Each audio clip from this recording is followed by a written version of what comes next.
Welcome back to CIA Declassified. What if the most sensitive information held by the Central Intelligence Agency wasn't found in a safe, but in the human mind? We've spent the last few episodes looking at the surveillance of the living and the harvesting of the dead, but now we're breaking the seal on a series of documents that challenge our very understanding of linear time. This is Project 8813. In the late 1980s, under the umbrella of the Sunstreak program, the CIA and the Defense Intelligence Agency didn't just want to see what the Soviets were doing in the present, they wanted to know what the world would look like in the 21st century. They wanted to see us. Today we are looking inside the declassified transcripts of the Stargate archives. We are looking at the future logs, sessions conducted in 1988 that targeted the decade we are living in right now. These are non-fiction government records. The sessions happened, the viewers spoke, and today we see if they were right. To understand Project 8813, you have to understand extended remote viewing. Unlike standard viewing, there's where a subject sits at a table. ERV involved a viewer in a sensory deprivation tank or darkened room, reaching a state of biophysical resonance. A quote from CIA document RDP 96 00788 R 001 0004 00001-7. Quote, target, Project 8813, coordinate, temporal offset, instruction, move to year 2022, describe the primary mode of global communication and the state of the geopolitical landscape, end quote. In 1988, the internet as we know it didn't exist. Mobile phones were the size of bricks, but listen to the hits, the descriptions from these transcripts that defy simple coincidence. This is a quote from viewer 001, Joseph McMoneagle, session 8813. I'm seeing a total integration. The machine and the person are no longer separate. There's a reliance on a global web. If the web goes down, the civilization stops. It's fragile, yet it covers everything like a second skin. It's an electronic biosphere. End quote.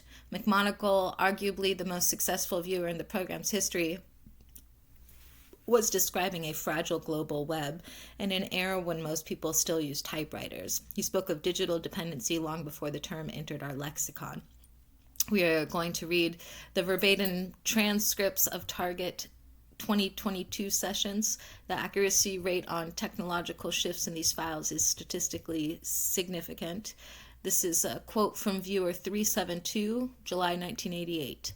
I see a massive archive. It's not paper, it's light-based. Every human interaction is being recorded and stored in this archive. It's not for history, it's for prediction. They're using the past to automate the future behavior of the masses, end quote. That is a direct description of big data and predictive algorithms recorded years before the first web browser was even released. Here's a quote from viewer 011, session transcript 8813. The cities are becoming smart. I see sensors everywhere. The buildings know who is entering them. The cars don't have drivers. They are guided by the grid. There's a sense of total observation. Privacy is a concept that people in 2022 don't even remember. End quote. Now let's look at the geopolitical hits. In 1988, the Cold War was still the primary focus, but the viewers in Project 8813 weren't looking at a Soviet threat. A quote from viewer 001, that's Joe. The threat isn't a nation state anymore, it's decentralized. It's like a virus that moves through the network. A group of 5 people in a basement can do as much damage as an army. The battlefield is everywhere because the network is everywhere. End quote. We cannot talk about 8813 without talking about the Mars link. And if you haven't heard it yet, you need to go back into our archives. We have an episode specifically dedicated to the most famous remote viewing session in history titled CIA Declassified Joe on Mars in 1000 BC, the Mars transcript 22 May 1984. It's a must listen to understand the foundation of what we're discussing today. In that session, Joe McMoneagle was given a sealed envelope with coordinates and a date, 1000 BC. He described megalithic structures, pyramids, and a dying race of tall, thin beings wearing strange, tight-fitting clothes. This is a quote from the Mars session. I see very tall people. They are thin. They are waiting for something. They are looking for a way to leave. Their world is dying. They are sending a group out to find a new home, a very long way away, end quote. Why did the CIA link this to the future in Project 8813? Because in the 1988 future logs, viewers began describing Earth using the same language they used for Mars. Speculation and analysis. When you look at the redacted sections of the 8813 files, they often occur next to environmental baseline data. Why? Because the viewer saw a correlation between the catastrophic geologic event on Mars and the environmental instability of the 2020s. The CIA was looking for a cycle. They believed that by viewing the past of Mars, they could predict the habitability window of Earth in the 21st century. This is a quote from an internal memo for Project Stargate. The viewer's ability to access the 2022 coordinates suggests a resonance. If the data regarding the Mars event is accurate, the implications for the future of the terrestrial environment are redacted, end quote.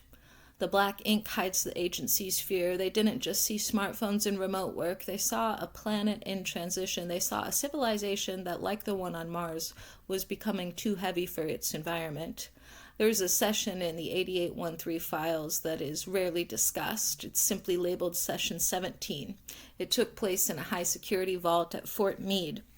Viewer 095, Session 17, quote, I see a shift in the frequency of the human mind. People are no longer able to focus on one thing. Their attention is being fractured by the slab. This is intentional. A fractured mind is easier to program, end quote. The viewer goes on to describe what we now call social engineering via algorithms. In 1988, they were warning the CIA that the future of intelligence wouldn't be about gathering secrets, but about managing the attention of the population. Another quote from viewer 095. By 2025, the reality is layered. You have the physical world and then you have the overlay. Most people prefer the overlay. They will fight to stay in the overlay, end quote. This is nonfiction. These words were spoken by a government-contracted psychic 36 years ago. They saw the metaverse before it had a name. They saw the end of objective truth. We have traveled to the ruins of Mars and the digital cages of the future, but for our next episode, we are going back to the height of the Cold War to look at the bizarre, deadly, declassified intersection of chemistry and regime change. Next, we're diving into the files of Project MK Naomi, which we have an episode on, and the specific CIA document titled Technical Services Division, Support to the Cuban Operation, document number 104-10103-10003.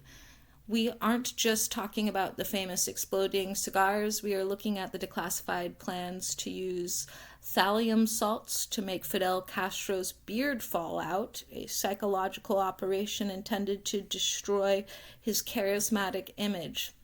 We have the receipts for the development of botulinum toxin-coated cigars and the chemical agents designed to be sprayed in a radio booth to make the Comandante hallucinate during a live broadcast. It's a story of science fiction weaponry used in real-world theater, the real world of the absurd. The lab is open, the cigars are lit. Join us next time. In the meantime, I'll see you in the archives.